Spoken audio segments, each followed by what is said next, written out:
దేవుడు కొన్నిసార్లు మన శత్రువులు కూడా మన మీద కనికరం పుట్టిస్తాడు. ఒకని ప్రవర్తన ఆయన ఎడల క్రమంగా ఉంటేనంట శత్రువులను కూడా మిత్రులుగా మారుస్తాడట. ఏశావు దెబ్బకి ఎబ్బోకరేవు అనుభవం చూశాడు యాకోబు. తొడగూడు వసిలింది.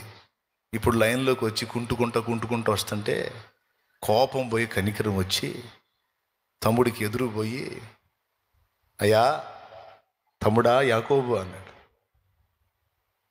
నా ఏలినవాడా, ఈయన చూడు, నా ఏలినవాడా, రారా నువ్వు నా తమ్ముడివి అని కౌగిలించుకొని ఏడ్చేశాడు. చంపుతాడు అనుకున్నాడేంది, నన్ను హక్ చేసుకున్నాడు. చంపుతాడు వీడికి, నన్ను నా భార్యల్ని పిల్లల్ని దాసదాసి జనాంగం మొత్తాన్ని నాశనం చేస్తాడు అనుకున్నాడు ఏంటి, నన్ను కౌగిలించుకొని ఏడుస్తున్నాడు. ఇంత కనికర వీనికి ఎవరు పుట్టించారు?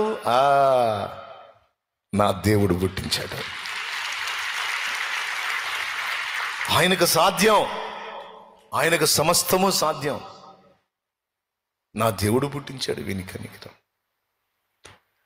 గుర్తుపెట్టుకో, నువ్వు ఊహిస్తావు వీళ్ళు నాకు శత్రువులు, వీళ్ళు నాకు కీడే చేస్తారని. నీకు తెలియదు, దేవుడు తలుచుకుంటే వాళ్ళ చేత నీకు గొప్ప మేలు జరిగేటట్టు తిప్పగలుగుతాడు ఆయన.